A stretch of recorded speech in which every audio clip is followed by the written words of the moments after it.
우리 다 같이 신앙 고백하겠습니다. 주는 그리스도시요 살아계신 하나님의 아들이십니다. 아멘. 우리 옆에 계신 분들하고 주님께서 은혜를 주십니다. 주님께서 은혜를 주십니다. 이렇게 인사를 하시고 주님께서 은혜 주십니다. 할렐루야. 주님께서 지금도 진짜 은혜를 주고 계십니다. 믿으시기 바랍니다. 오늘 말씀은요, 마가복음 14장 27절에서 42절까지 말씀 우리 같이 제가 읽겠습니다. 네. 마가복음 14장 27절부터 42절까지 말씀 여러분들 찾으시면 제가 봉독하도록 하겠습니다.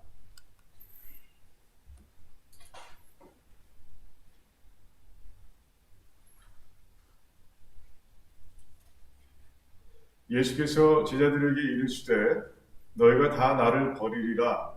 이는 기록된 바 내가 목자를 치리니 양들이 흩어지리라 하였느니라. 그러나 내가 살아난 후에 너희보다 먼저 갈릴리로 가리라.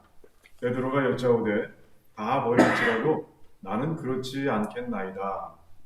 예수께서 가라사대 내가 진실로 네게 이르노니 오늘 이 밤 닭이 울 2번 울기 전에 내가 3번 나를 부인하리라. 베드로가 힘있게 말하되 내가 주와 함께 죽을지언정 주를 부인하지 않겠나이다 하고 모든 제자도 이와 같이 말하니라. 저희가 겟세마네라 하는 곳에 이름에 예수께서 제자들에게 이르시되 나의 기도할 동안에 너희는 여기 앉았으라 하시고 베드로와 야고보와 요한을 데리고 가실새 심히 놀라시며 슬퍼하사 말씀하시되 내 마음이 심히 고민하여 죽게 되었으니 너희는 여기 머물러 깨어 있으라 하시고 조금 나아가사 땅에 엎드려 될 수 있는 대로 이때가 자기에게서 지나가기를 구하여 가라사대 아바 아버지여 아버지께는 모든 것이 가능하오니 이 잔을 내게서 옮기시옵소서. 그러나 나의 원대로 마옵시고 아버지의 원대로 하옵소서 하시고 돌아오사 제자들의 자는 것을 보시고 베드로에게 말씀하시되 시몬아 자느냐 네가 한시 동안도 깨어 있을 수 없더냐. 시험에 들지 않게 깨어 있어 기도하라. 마음에는 원이로되 육신이 약하도다 하시고 다시 나아가 동일한 말씀으로 기도하시고 다시 오사 보신즉 저희가 자니 이는 저희 눈이 심히 피곤함이라. 저희가 예수께 무엇으로 대답할 줄을 알지 못하더라. 3번째 오사 저희에게 이르시되 이제는 자고 쉬라. 그만이다. 때가 왔도다. 보라 인자가 죄인의 손에 팔리우느니라. 일어나라. 함께 가자. 보라 나를 파는 자가 가까이 왔느니라. 아멘. 자, 기도하겠습니다. 하나님 참 감사합니다. 하나님 말씀이 우리에게 생명이며 위로가 되는 줄 믿습니다. 아멘. 특별히 어렵고 고난과 환난의 시간대를 지날 때 하나님의 말씀이 우리에게 힘과 지혜가 됨을 믿습니다. 아멘. 하나님 아버지, 하나님 말씀을 듣고 하나님 말씀이 우리의 삶 가운데 심겨지고 그 심겨진 말씀의 씨가 자라나 열매를 맺는 가운데 하나님 그 풍성한 열매를 통해서 이 어려움을 다 이겨낼 수 있게 하시고 또한 세상 가운데서 여전히 빛과 소금으로 살아가는 우리들이 될 수 있도록 하나님 역사해 주시기를 원합니다. 오늘도 하나님께서 말씀을 통해서 함께 하실 줄 믿사오며 예수님의 이름으로 기도하옵나이다. 아멘. 아멘. 감람산으로 가시는 도중에 이제 주님께서 곧 닥칠 아주 혹독한 상황에 대해서 말씀해 주고 계신 모습을 우리가 보게 됩니다. 스가랴 선지자를 통해서 주신 예언, 내가 목자를 치리니 양들이 흩어지리라 하신 말씀이 곧 이루어져서 주님은 잡혀가시고 제자들은 다 주님을 버리고 도망갈 것을 이제 말씀해 주고 계신 거예요. 주님께서 말씀하신 이 상황은 주님께나 제자들에게나 아주 극도로 위험한 그리고 두려운 상황이라는 것이죠. 주님의 입장에서 한번 생각해 보겠습니다. 내가 여기서는 스가랴에서의 내가는 하나님 말씀하는 겁니다. 하나님께서 목자를 치신다. 이 말씀은요, 조금 있으면 예수님께서 잡혀가서 신문을 당하시고 심한 멸시와 그리고 조롱 가운데서 이제 십자가에 달려 죽게 되실 것이라는 것을 말씀하고 있는 거예요. 자, 이 땅에 오실 때부터 이제 그렇게 될 줄 아셨으니까 뭐 괜찮지 않느냐 이렇게 생각하는 사람도 있습니다. 사실 예수님께서 공생애를 하시는 동안에 3번이나 마가복음을 보면 8장과 9장과 10장에서 예수님의 순환과 그리고 부활에 대해서 이미 예고하신 적이 있습니다. 그리고 순환을 말씀하실 때마다 말씀드린 것처럼 부활에 대해서 분명하게 말씀하셨어요. 자, 오늘도 본문 28절을 보면 내가 살아난 후에 라고 말씀하시면서 이제 부활의 주님이 곧 제자들 앞에 나타날 것을 말씀하셨습니다. 그렇기 때문에 예수님께서는 죽음을 두려워하시지 않아도 되는 거 아니냐 이렇게 생각할 수 있습니다. 그렇게 생각한다면 우리도 마찬가지예요. 우리도 이 땅을 살고 반드시 한번 죽을 걸 압니다. 이제는 예수 그리스도를 믿고 난 이후에 이제 부활의 몸을 입고 다시 살아날 것을 우리는 압니다. 자, 그렇다고 해서 주님과 똑같은 입장에서 우리는 정말 죽음 앞에서 두려워하지 않을까요? 특별히 주님과 같은 죽음을 맞이한다면 정말 두렵지 않을까요? 주님을 기다리고 있는 죽음은 편안한 죽음이 아니었습니다. 아까 말씀드린 것처럼 이제 채찍에 맞으셔서 등에 피를 다 흘리셔야 되고 살이 쩍쩍 벌어져야 하는 그런 고통을 겪어야 하시는 거고요. 그리고 십자가에 달리셔서 그 박힌 손과 그 발을 통해서 피를 흘리시고 그리고 죽기까지 그 고통을 끝까지 감내해야 하는, 그걸 체험해야 되는 그런 아주 끔찍한 그런 십자가의 형을 예수님께서는 당하시게 되는 거예요. 예수님께서 당하신 그 순환을 생각하면 사실 저는요 많이 두렵습니다. 솔직하게 두려운 거예요. 여러분도 마찬가지일 겁니다. 육신을 입고 있는 자들이라면 정말 주님께서 담당하실 그 순환을, 그 고난을 생각할 때 두려워하지 않을 사람이 없을 거예요. 예수님께서도 오늘 말씀을 보니까 두려워하고 계신 모습을 우리가 보게 되는 거예요. 33절과 34절의 말씀을 보니까 이제 정말 두려워하시는 주님의 마음이 그대로 담겨 있습니다. 예수님께서는 제자들에게 이렇게 말씀하세요. 내 마음이 심히 고민하게 되었다라고 말씀하세요. 그리고 마가는요 그때의 모습을 심히 놀라고 슬퍼하셨다라고 이렇게 기록하고 있는 모습을 보게 됩니다. 그리고 이제 36절의 말씀을 보니까 이제 하나님을 아바, 즉 아빠라고 부르면서 이제 기도하고 계신 모습을 봅니다. 이 아빠라는 표현에서 우리는 정말 이 모든 일을 계획하고 진행하시는 아버지 하나님께 정말 애절하게 부탁하고 있는 예수님의 마음을 읽을 수가 있는 거예요. 아빠, 하나밖에 없는 아들을 정말 죽이실 겁니까? 그것도 끔찍한 십자가 위에서. 아빠, 저를 살려주시면 안 되나요? 아빠는 모든 일 다 하실 수 있지 않습니까? 전 지금 너무 두렵습니다. 이 아빠라는 단어 속에 이 예수님의 간절하고 애절한 마음이 담겨 있는 거예요. 하나님께서 가장 마음이 아프셨던 순간이 이때가 아닐까 하는 생각을 해보게 됩니다. 이 말씀을 묵상하는 중에 저는 아브라함과 이삭의 생각이 났어요. 이제 정말 사랑하는 독자 이삭을 하나님께 제물로 드리기 위해서 모리아 산으로 가고 있는 장면입니다. 이제 이삭이 물어봅니다. 내 아버지요, 장작과 불은 있는데 하나님께 드릴 제물은 어디 있습니까? 이렇게 물어봅니다. 근데 이 내 아버지요 라는 단어가요, 우리 성경에 이렇게 번역되어 있지만 원래 원어를 보면 아바라고 되어 있어요. 그러니까 오늘 말씀에서 아빠라고 부르시는 예수님의 그 말씀이 나오고 있는데 그 단어와 똑같은 단어를 이삭이 사용하고 있는 거예요.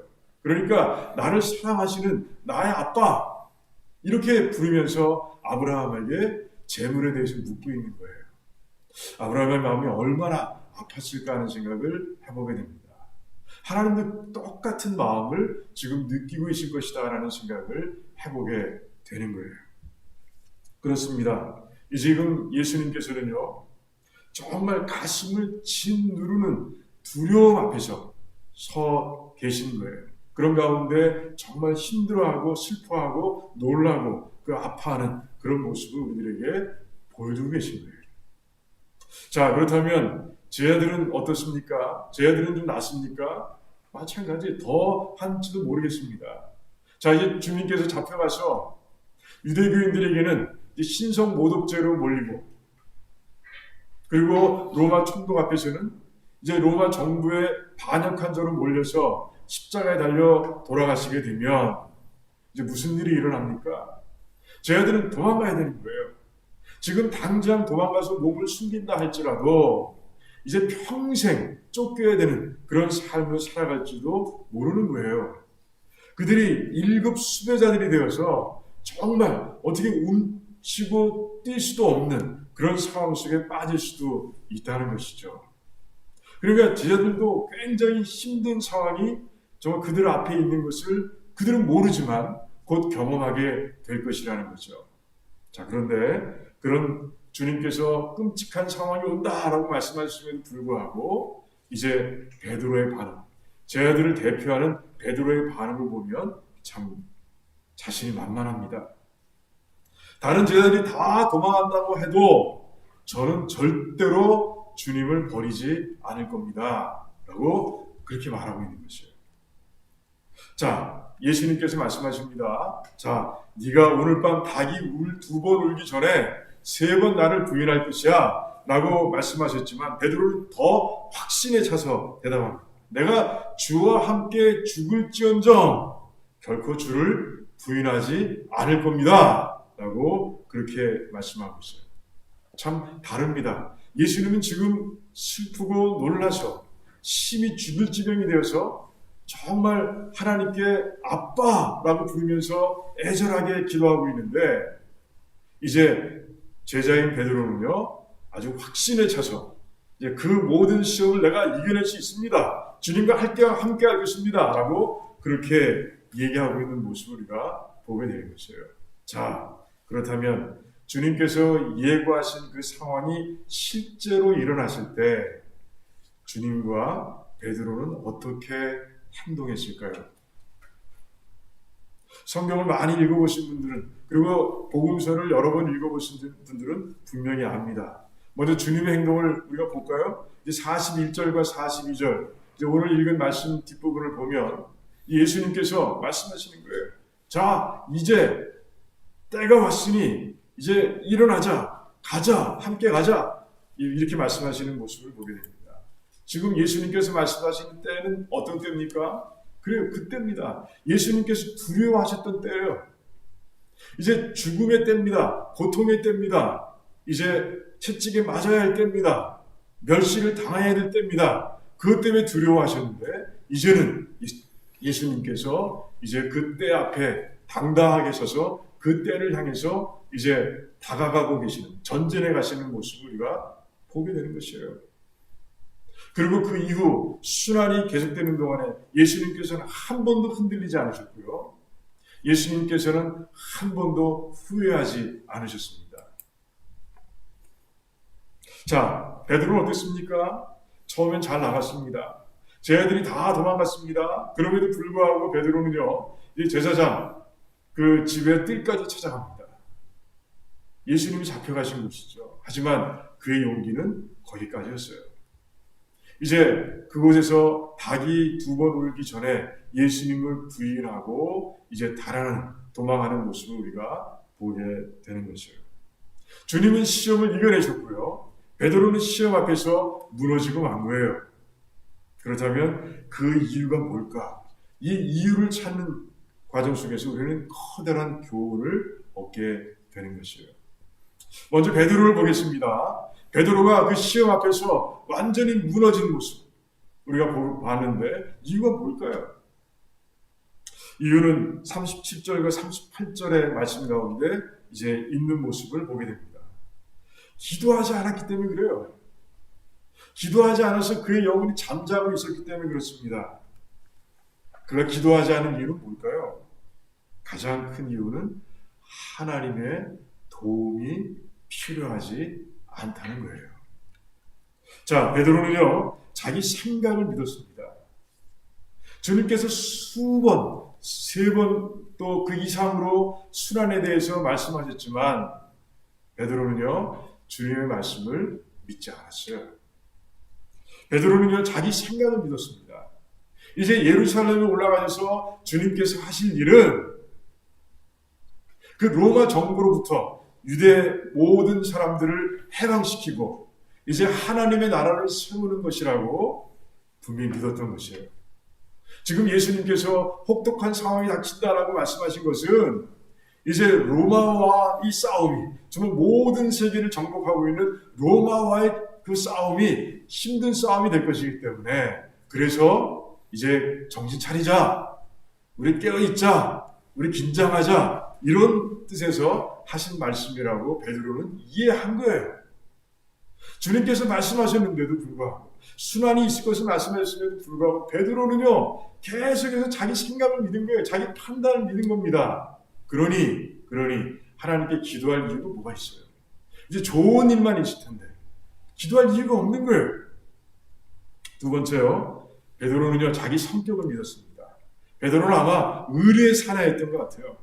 자기가 한 말은 다 지금까지 대부분 다 지켜왔고요. 특별히 자기와 관계 맺는 사람들에게 의리를 지켜왔던 그런 사람인 것 같습니다. 그 관계를 유지하기 위해서 최선을 다하는 그런 삶이었던 것 같아요. 그러다 보니까 이제 베드로는 자기를 믿고 얘기하는 것이에요. 특별히 예수님이 누구십니까? 자기가 그리스도라고 고백했고요. 살아계신 하나님의 아들이라고 이제 고백했던 그분이에요. 그러니 나는 절대 예수님을 버린 일이 없어. 내 사전엔 그런 거 없어. 이렇게 믿고 있는 거예요. 그렇게 확신하고 있는 거예요. 그런 가운데 베드로는요, 기도할 이유가 전혀 없는 거예요.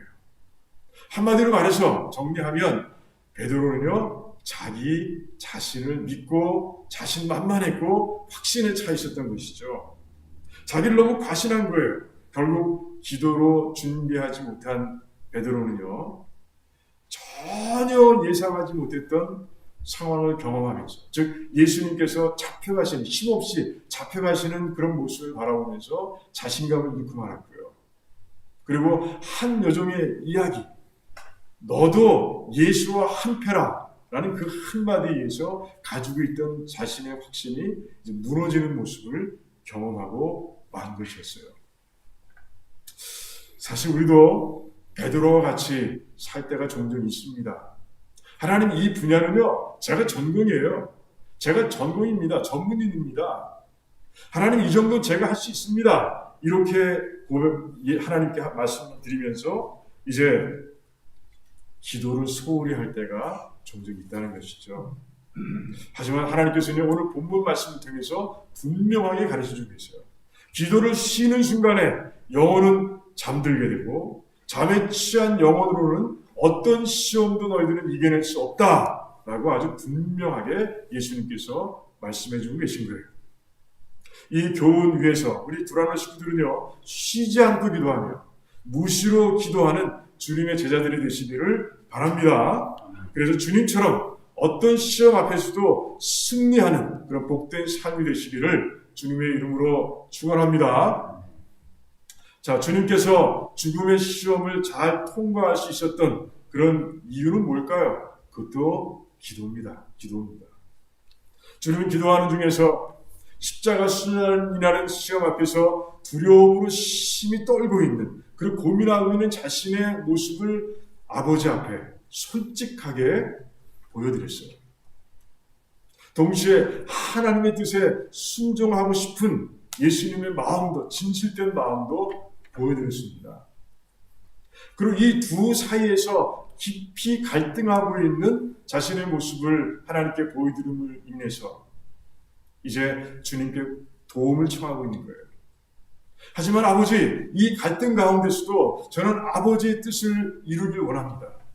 아버지께서 나를 위해 준비하신 그 잔을 제가 마시기를 원합니다라고 주님께서 간절하게 기도하신 거예요. 그 시험을 이기기 위해서 기도하는 동안 예수님께서 땀을 피처럼 흘리셨고요. 그런 가운데 이제 예수님께서는 이제 그 시험을 극복하고 이기고 결국엔 구원의 문을 활짝 여시는 그런 모습을 우리가 말씀 가운데서 볼 수 있는 것이죠. 그래요. 기도입니다. 기도 때문에 이기신 거예요.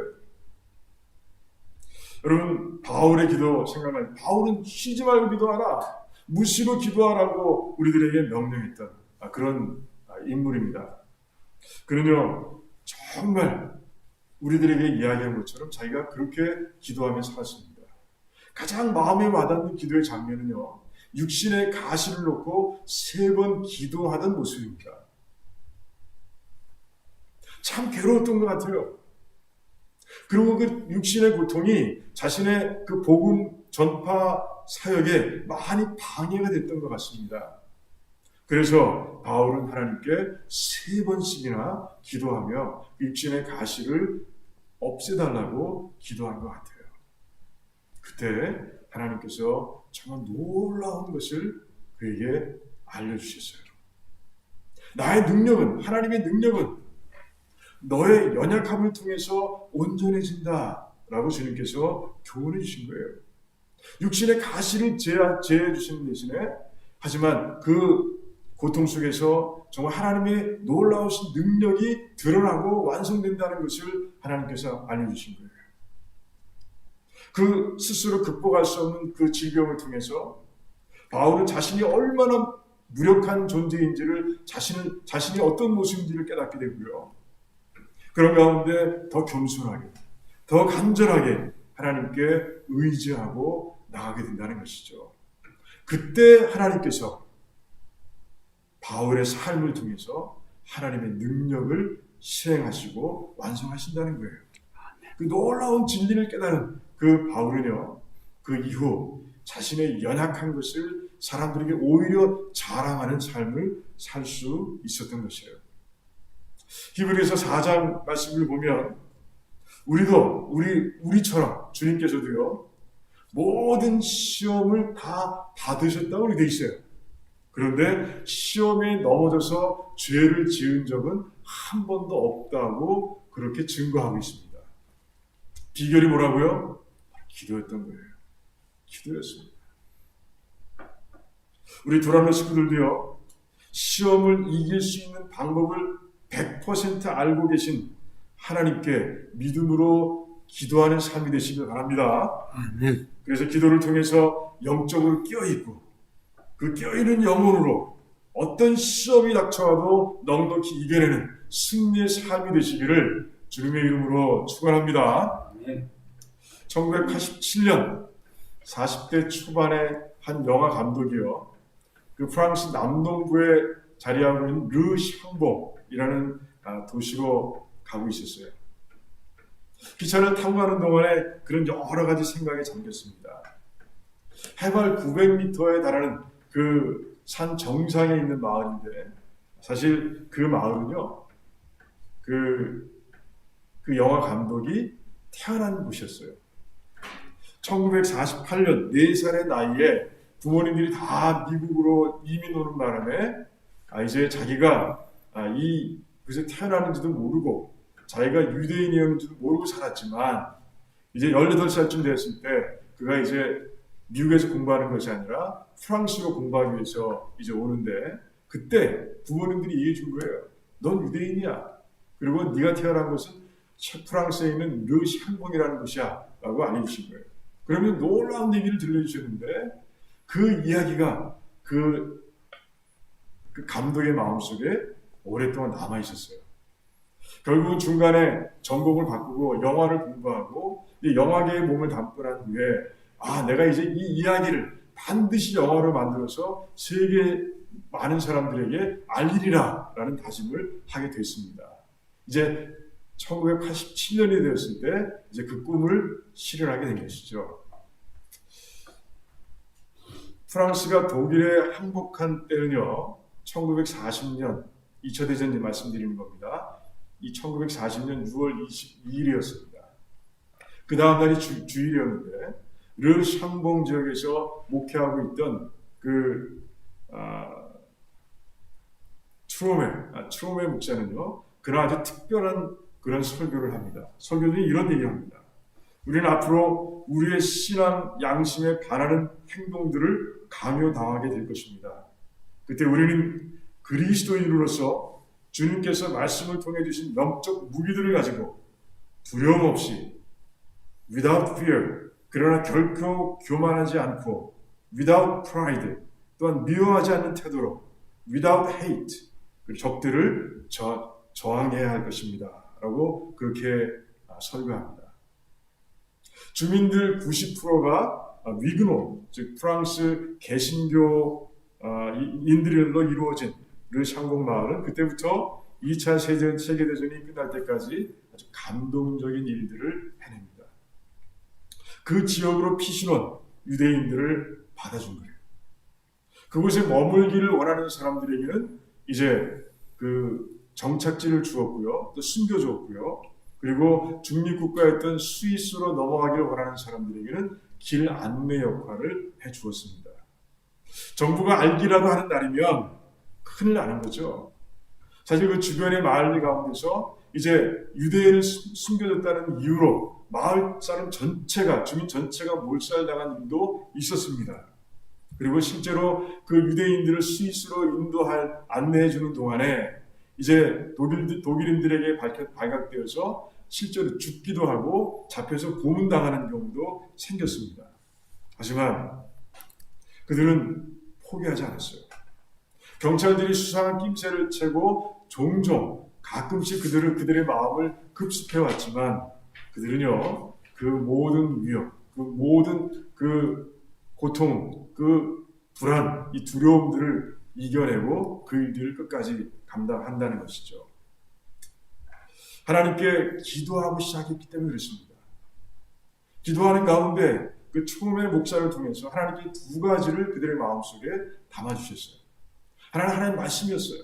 어려운 사람들을 돌보라 하신 하나님 말씀을 그들의 마음속에 심어주셨고요. 하나는 정말 개신교 때, 그 종교개혁 때 카톨릭에 의해서 정말 어려움을 당했던, 핍박을 당했던 그 역사를 하나님께서 마음속에 담아주셨어요.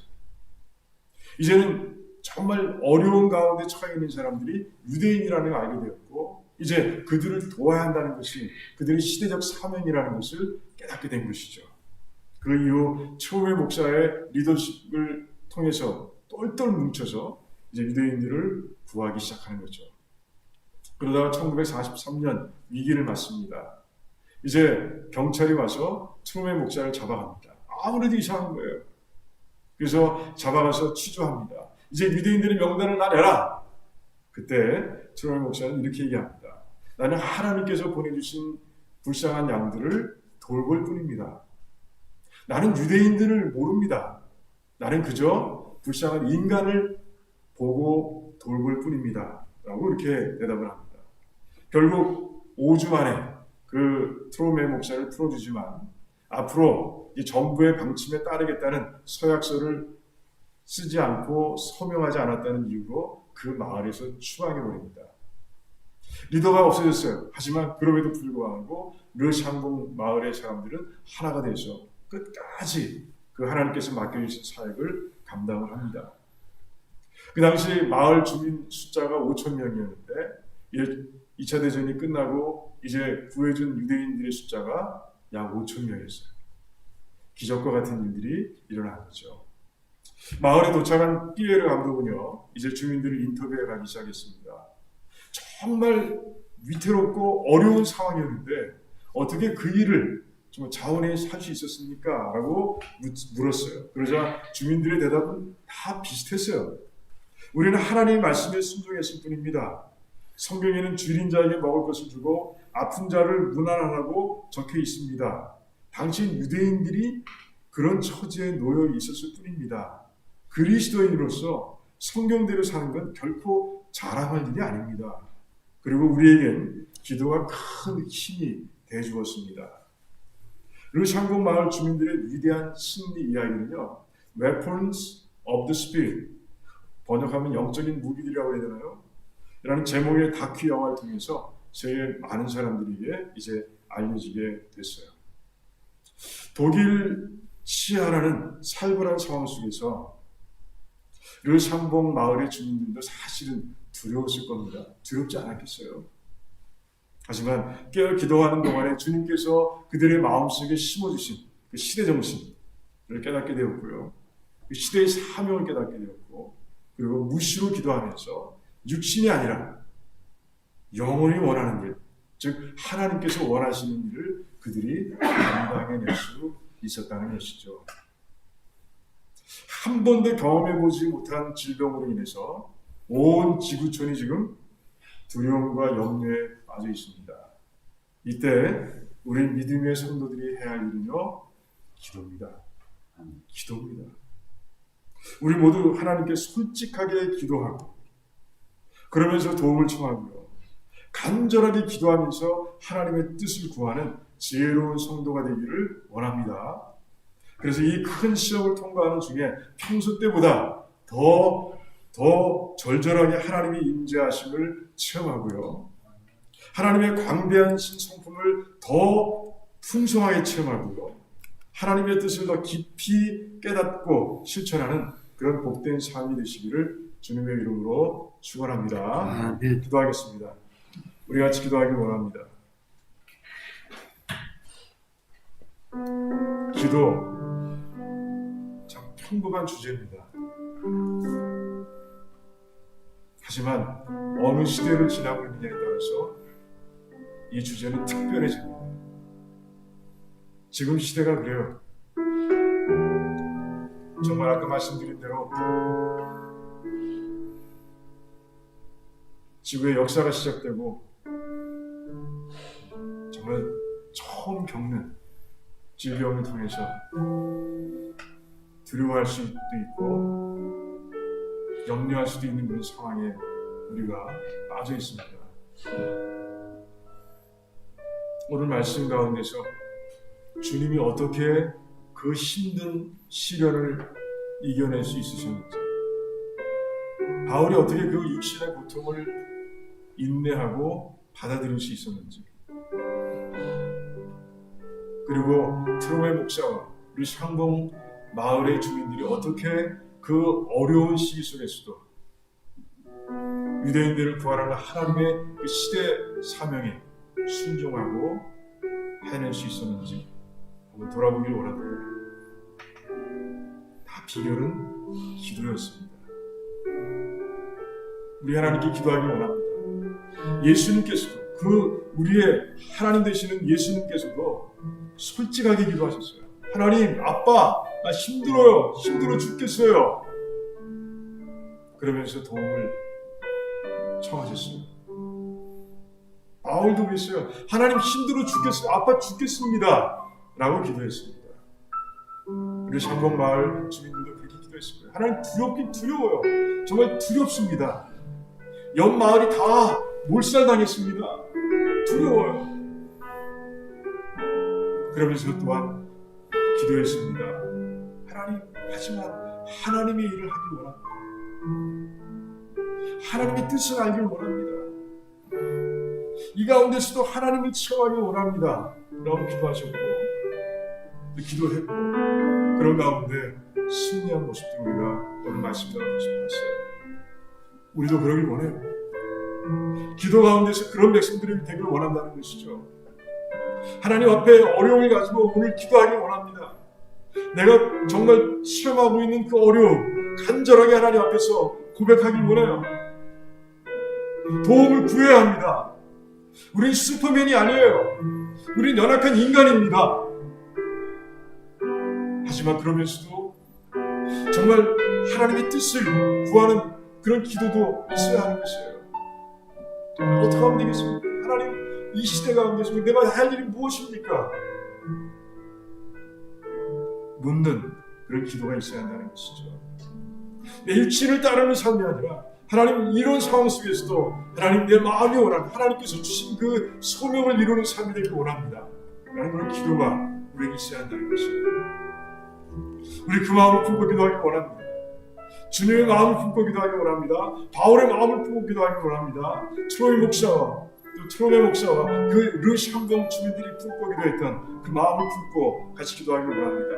오늘도 정말 이 코로나 사태, COVID-19 이 사태를 두고 우리 같이 뜨겁게 그래서 기도하기 원합니다. 하나님이 기도하기 원합니다. 우리 한번 주여 삼창하면서 기도하겠습니다. 주여!